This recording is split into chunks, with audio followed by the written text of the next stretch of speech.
कहानी है रामपुर गांव की, जहाँ के मर्द महिलाओं को हमेशा नीचा दिखाने की कोशिश में रहते। अरे अभी तक खाना नहीं आया क्या? मुझे एक और शादी करने की जरूरत है। नहीं जी नहीं, ऐसा मत करना, वरना मैं कहाँ जाऊंगी। खाना लेकर मैं अभी आई जी। गांव की पंचायत में भी फैसले हमेशा औरतों के खिलाफ ही रहते। मैं जो फैसला सुनाता हूँ वो भगवान की आज्ञा होती है। इस लड़के ने अपने मन से शादी करके अच्छा नहीं किया। लड़के को घर भेज दो और इसकी शादी इसकी जाति की किसी लड़के से करवा दो, लेकिन ये लड़के इसे तो गांव के बाहर निकाल दो। नहीं नहीं जमींदार साहब, ये क्या बोल रहे हैं? ऐसा नहीं हो सकता।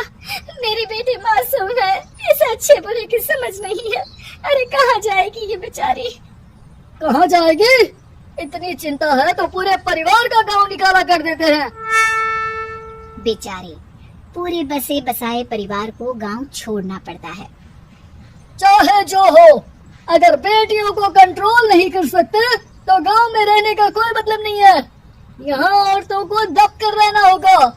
कोई भी अपने हिसाब से कुछ नहीं कर सकता, सब ईश्वर की मर्जी से ही होगा। तभी गांव का एक आदमी दौड़ा दौड़ा आता है। सरपंच साहब, जमींदार साहब, वो कालिया है ना, उसकी बेटी पढ़ने के लिए शहर जा रही है। अच्छा, ये कब हो गया? और कालिया की हिम्मत कैसे हो गई ऐसा करने की? लेकर आओ उसे और उसकी बेटी को। बस फिर क्या था, हाजिर हो जाते हैं कालिया और उसकी बेटी सरपंच के सामने। अरे कालिया, ये क्या सुनने में आ रहा है? बेटी को इंजीनियर बना रहा है तू? और ये बता, गांव में तो स्कूल नहीं है, फिर कहाँ से इतनी क्लास पास कर गई तेरी बेटी? राधा, जो कि कालिया की बेटी है, उसे लगता है कि सरपंच उसकी तारीफ कर रहे हैं। सरपंच जी, मैंने ऑनलाइन पढ़ाई की है, डिस्टेंस लर्निंग से। सभी में मैंने अच्छे नंबर पाए हैं, जिसे देखते हुए शहर की इंजीनियरिंग कॉलेज में मुझे स्कॉलरशिप मिली है। वाह जी वाह, क्या होती है ये?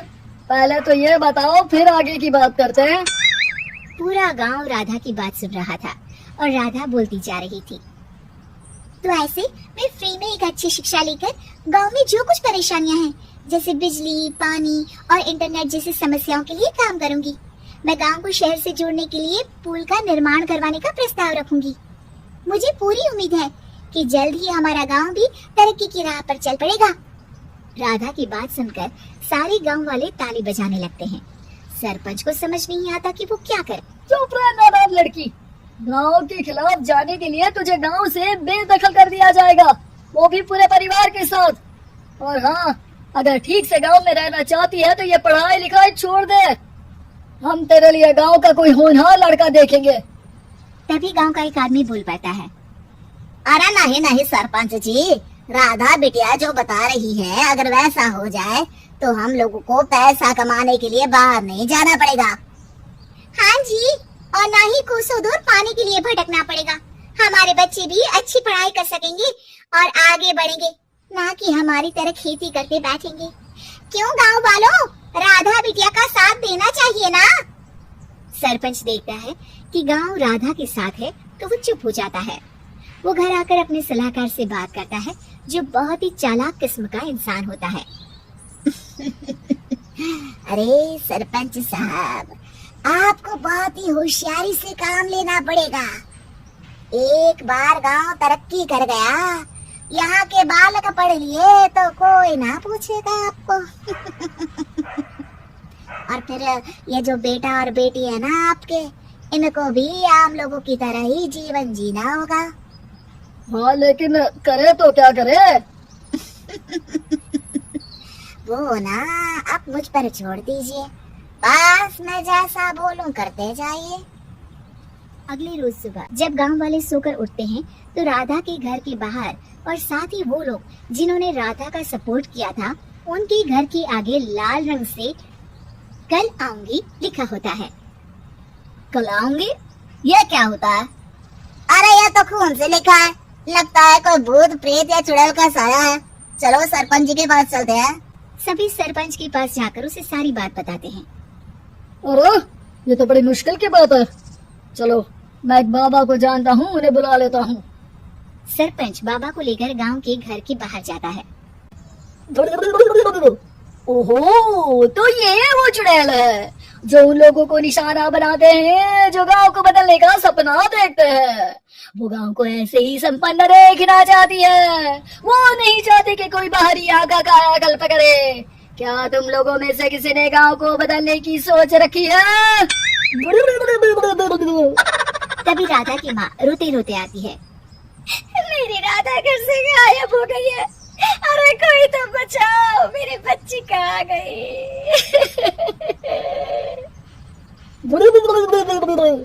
ले गई वो चुड़ैल, तेरी बच्ची को ले गई। अब वो उसे श्रापित करके छोड़ेगी। उस पर चुड़ैल का साया हो जाएगा। तभी बुरी सी हालत में राधा भी वहाँ आ जाती है।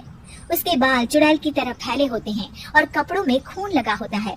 सभी राधा को देखकर डर जाते हैं। माँ, पता नहीं मुझे कौन उठा कर ले गया था। अरे दूर हो जा चुड़ैल, अब हम लोग इस गांव में नहीं रुकेंगे। अरे कैसी बातें कर रहे हैं आप? कल तो आप मेरे भरोसे गांव का हुलिया बदलने, अपने बच्चों को पढ़ाने और तरक्की उन्नति की बात कर रहे थे, तो आज क्या हो गया आपको? ये फिर तुम लोगों को बहकाएगी। ये चुड़ैल गांव में आ चुकी है। ऐसे ही ये तुम्हारे घर के बच्चों को भी ले जाएगी। गांव वाले राधा को गांव से बाहर निकाल देते हैं। उसके माँ बाप रोते रहते हैं, लेकिन गांव वाले नहीं मानते। मैं भी अपनी बहन के साथ गांव के बाहर रहूंगा, लेकिन वो पढ़ाई नहीं छोड़ेगी। वहीं सरपंच के घर पर सलाहकार कहता है, देखा, सांप भी मर गया और लाठी भी नहीं टूटी। लेकिन अगले ही दिन सरपंच के घर के बाहर भी वही शब्द लिखे होते हैं। और फिर सरपंच की बीवी कहती है, हमारी बेटी को किसी ने अगवा कर लिया है। भी राधा का भाई वहाँ आ जाता है। अरे गांव वालों, मैंने सरपंच जी की बेटी को देखा था। वो चुड़ैल उसे उठाकर ले जा रही थी। अरे क्या मजाक कर रहे हो? नहीं नहीं सरपंच जी, आप नहीं जानते। वो चुड़ैल अब आपकी बेटी में आ जाएगी, जैसे राधा के अंदर आ गई थी। तभी सरपंच की बेटी वैसी ही हालत में वहाँ आती है जैसे राधा आई थी। पापा, पता नहीं कैसे मैं गायब हो गई थी। चुड़ैल, इसके अंदर भी चुड़ैल का साया है, मारो इसे। अरे नहीं नहीं, इसे भी राधा के पास गांव के बाहर ही भेज दो। अरे चुप रहो, मेरी बेटी कहीं नहीं जाएगी और चुड़ैल वुड़ैल कुछ नहीं होता है। अरे कैसे बात कर रहे हो सरपंच जी? आप तो बोल रहे थे कि आपका फैसला भगवान का ज्ञान होता है, तो अपने पर बात आई तो अब आप ऐसे बोल रहे हैं। अरे ना ना ना, आपको अपनी बेटी को त्यागना ही होगा। अरे बुलाओ बाबा को। राधा का भाई बाबा को ले आता है, जिसे अब गांव वालों के डर के कारण सच बोलना पड़ता है। मैं कोई बाबा नहीं हूँ, मैं तो मोची था। ये सलाहकार महोदय ने मुझे कहा था एक्टिंग करने को।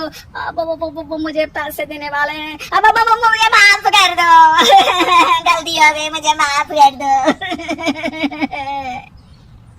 तभी वहाँ राधा आ जाती है। देखा सरपंच जी, जब गांव के बच्चे साक्षर होंगे तो आप जैसे लोगों की चालाकी नहीं चलेगी।